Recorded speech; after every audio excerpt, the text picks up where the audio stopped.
আল্লাহ যাকে মাফ করতে চাইবেন তাকে একটা পর্দার আড়ালে নিয়ে যাবেন, জিজ্ঞেস করবেন, এই বান্দা এইসব কাজ করছো?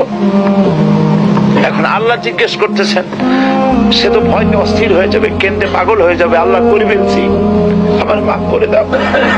আল্লাহ পাক তার জবানের সমস্ত পাপের কথা শুনে সে যখন অনুতপ্ত হয়ে কাঁদতে থাকবে, আল্লাহ বলবেন, যা মাফ করে দিলাম, জান্নাতে চলে যা। এইটা হচ্ছে হিসাবে ইয়াসির। আল্লাহুম্মা হাসিবনি হিসাবান ইয়াসিরা। কাবা শরীফ মানুষ যখন তাওয়াফ করে, এই তাওয়াফের ষষ্ঠ তাওয়াফে একটা দোয়া আছে। এই দোয়া আমি যখনই পড়ি আমি চোখের পানি রাখতে পারি না। ষষ্ঠ চক্কর একটি দোয়া আছে। দোয়াটা হচ্ছে, আল্লাহুম্মা ইন্না আলাইয়া হুকুকান কাসীরান ফীমা বাইনি ওয়া বাইনাক। আয় আমার রব, তোমার সাথে আর আমার সাথে অনেক দেনা পাওনা আছে, আর তোমার বান্দাদের সাথেও আমার অনেক দেনা পাওনা আছে। তা আমি তোমার বান্দাদের কাছে যে বিষয় ঋণী আছি, সেই ঋণ পরিশোধের জন্য তুমি আমাকে যোগ্যতা দাও, পরিশোধের তৌফিক দাও। আর আমার কাছে তোমার দেনা আছে, তা আমার কাছে তোমার যে দেনা আছে সব দেনা তুমি শোধ করে দিয়েছো। আমার চোখ দিয়েছো, মুখ দিয়েছো, কান দিয়েছো, স্বাস্থ্য দিয়েছো, বউ দিয়েছো, বাচ্চা দিয়েছো, টাকা দিয়েছো। আমার কাছে সৃষ্টি করে তোমার যা দেনা ছিল তুমি সব তো শোধ করে দিয়েছো, কিন্তু তোমার দেনা তো আমি কিছুই শোধ করতে পারিনি।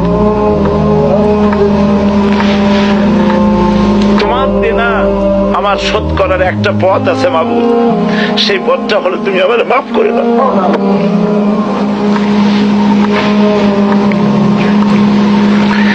এটা ছাড়া আমার কাছে কোনো পথ নাই মাবুদ। তুমি যদি কিয়ামতের দিন আমাকে প্রশ্ন করো যে যৌবন কাটাইছো কোন পথে, আমি তো জবাব দেওয়ার পথ রাখি নাই। আমি তো আমার যৌবনকে নষ্ট করে ফেলেছি। তুমি যদি প্রশ্ন করো টাকা পয়সা কামাই করেছো কোন পথে, আমি তার জবাব দেওয়ার পথ রাখি নাই। যদি প্রশ্ন করো কোন পথে খরচ করেছো, আমি সেটারও পথ রাখি নাই, নষ্ট করে ফেলেছি। তুমি আমাকে ক্ষমা করে দাও। সেজন্য আল্লাহর কাছে দোয়া করতে হবে,